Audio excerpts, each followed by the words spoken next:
Oi cinéfilos, meu nome é Carolina e bem-vindos a mais um vídeo do Assista um Filme. E no vídeo de hoje, em homenagem à data May the 4th, hoje eu vim trazer a minha crítica sobre Star Wars Episódio 4, Uma Nova Esperança. O jovem Luke Skywalker se vê envolvido numa verdadeira guerra intergaláctica quando seu tio compra os droids C-3PO e R2-D2 e encontra com eles uma mensagem da princesa Leia. A mensagem tem como objetivo alertar o Jedi Obi-Wan Kenobi sobre os planos do poderoso império liderado pelo temível Darth Vader. Luke e Kenobi se juntam ao mercenário Han Solo e Chewbacca e partem para enfrentar as forças do mal e resgatar a princesa Leia. O filme tem direção e roteiro de George Lucas e inclusive recebeu 10 indicações ao Oscar, sendo um destaque dentro das categorias técnicas, vencendo 6 delas. Melhor trilha sonora, melhor som, melhor direção de arte, melhor figurino, melhor edição e melhores efeitos visuais. E também venceu um prêmio especial, melhor edição de som. O filme também recebeu uma indicação à categoria de melhor filme, ao qual ele acabou perdendo pro longa Annie Hall.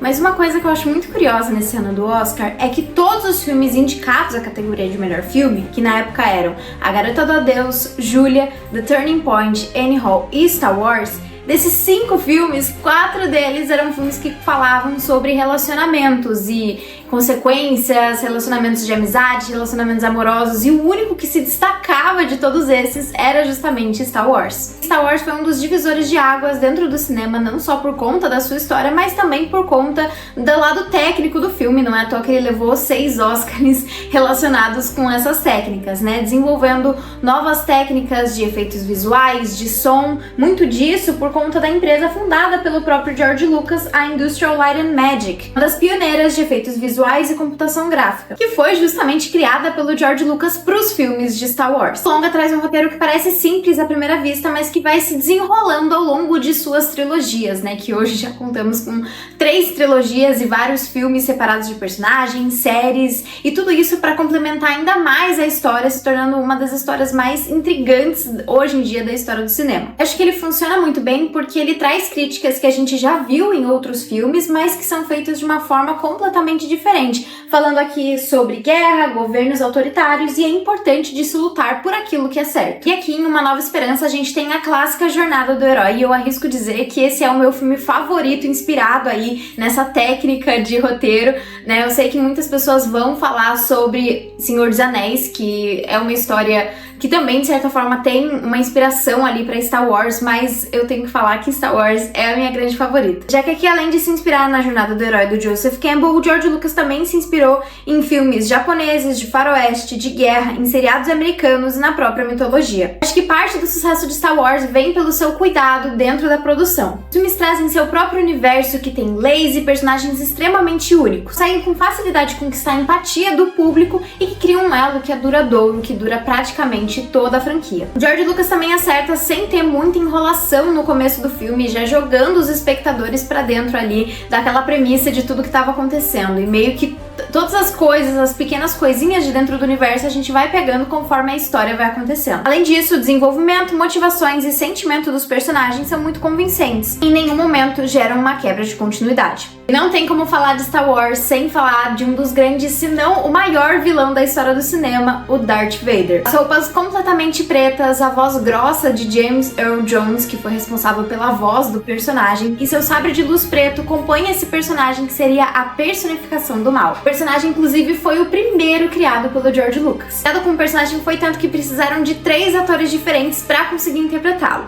A voz dele, como eu falei, ficou com o ator James Earl Jones, que dá esse tom todo pro personagem. A David Prowse deu o corpo ao vilão. E Sebastian Shaw interpretou o Vader em seus momentos finais sem capacete em O Retorno do Jedi. O icônico som da respiração do Darth Vader foi criado por Ben Burtt, que levou para casa o Oscar especial de melhor som. Colocou um pequeno microfone no bocal de um respirador de mergulho e gravou o som da própria respiração usando o aparelho. Sem dúvidas, ele é um dos vilões mais complexos da história do cinema, que apenas acaba sendo engrandecido ao longo das trilogias de Star Wars, em que a gente vai meio que entendendo o que aconteceu com ele, todas as motivações dele dentro da história, mas ainda assim ele funciona super bem no começo mesmo, sem ter todo o background que a gente acaba conhecendo depois dentro da franquia inteira. Mesmo ele sendo extremamente maldoso e frio, ele acaba conquistando diversos fãs por ser um personagem criado com tanto carinho e que seja tão interessante da gente querer a todo custo entender por que ele é dessa forma, o que ele quer, como que ele vai lidar com as coisas, né? E é um personagem que a gente, de certa forma, fica torcendo até pela aparição dele dentro dos filmes de Star Wars. A Luke Skywalker é o grande herói dessa história, sendo um tanto quanto oposto ao Darth Vader. O personagem é de fácil identificação e é interpretado pelo carismático Mark Hamill, se transformando ao longo da saga de um garoto muito inocente e ingênuo para um forte e poderoso Jedi. E para muitas pessoas, ele pode parecer um personagem sem sal, e eu sei que muita gente tem um pouco disso, mas honestamente, por muitos anos ele foi o meu grande favorito dessa franquia,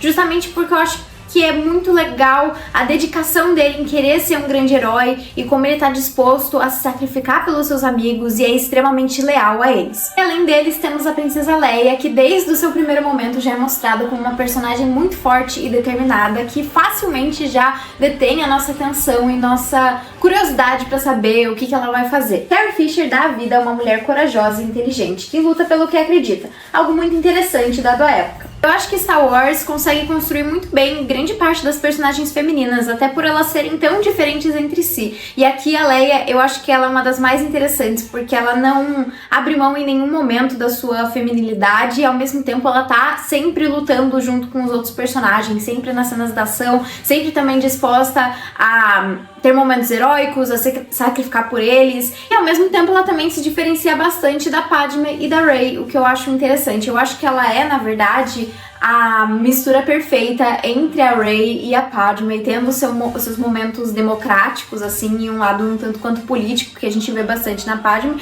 mas também estando disposta a entrar ali no meio da ação, que nem a Rey. Eu acho interessante como a personagem em nenhum momento é tratada como um donzela indefesa, estando sempre junto com os restantes dos personagens. Já o Harrison Ford interpreta o sarcástico Han Solo, que além de trazer divertidos diálogos, incorpora esse personagem extremamente egoísta, que age por conveniência, mas que acaba nos conquistando pelo seu lado humano. E claro, também nos conquista por conta da amizade que ele mantém com o Chewbacca, que é o seu eterno companheiro aí, o mais leal dos amigos, que apesar do egoísmo do amigo dele, o Chewbacca é um personagem extremamente bondoso. O longa ainda conta com os divertidos androides R2-D2 e C-3PO, que são quem começa a saga de Star Wars, que ali servem bastante como alívio cômico da história. E o mais legal aqui realmente são as discussões entre os dois, já que eles se bicam durante o filme inteiro. E um fato interessante é que originalmente era pro R2-D2 ter falas comuns, né? E apesar das suas falas terem sido removidas, as reações do C-3PO foram mantidas no roteiro, deixando as conversas dos androides ainda mais engraçadas. E o longa se tornou um dos grandes ícones da cultura pop, sendo inclusive a maior bilheteria de todos os tempos na época, faturando 775 milhões de dólares. Um dos responsáveis pelo início da era dos blockbusters. E o que é curioso é que apesar do sucesso enorme que a franquia teve, quando ele estreou, George Lucas estava certo de que seria um grande fracasso, tanto que quando o filme estreou ele resolveu que ele iria tirar férias no Havaí com seu grande amigo Steven Spielberg. Inclusive foi nessas férias que os dois tiveram a ideia de fazer o filme Indiana Jones e os Caçadores da Arca Perdida. Inclusive eu já fiz crítica no canal sobre Indiana Jones e eu vou deixar linkado aqui no vídeo. Acho que também não tem como falar de Star Wars sem falar de John Williams, e eu arrisco dizer que essa é uma das grandes trilhas da história do cinema e é a minha favorita de todos os tempos. O compositor foi responsável por uma das mais memoráveis trilhas da história do cinema, entregando temas dramáticos e profundos à saga, sem roubar completamente a cena e ainda complementando os eventos ocorridos ao longo do filme com muita harmonia. Além disso, o compositor criou diferentes acordes para cada um dos personagens, de forma que quem está assistindo consiga reconhecer ali quando o personagem vai aparecer apenas pelo tocar desses acordes, algo que acompanha eles durante praticamente toda a franquia. E a trilha sonora de Star Wars foi inclusive eleita pela American Film Institute como a mais memorável de todos os tempos. Para além dos aspectos revolucionários do filme, Star Wars é uma obra-prima do cinema que nasceu como um filme destinado aos jovens. Cumpre com perfeição a sua função de divertir e entreter, ao mesmo tempo que também fala muito sobre o contexto de tudo que estava acontecendo na época, né? Já que o filme nada mais fala do que o que eles estavam vivendo durante a Guerra do Vietnã, fazendo uma maravilhosa jornada do herói e atraindo cada vez mais fãs até os dias de hoje. Bom, pra mim esse filme tem uma nota 10 e ele tá disponível na Disney+. Mas então foi isso, pessoal. Se você gostou do vídeo, não esquece de curtir, compartilhar e comentar o que você acha de Star Wars. Também deixar aqui nos comentários qual que é o seu filme favorito da franquia. E é isso, e até o próximo vídeo.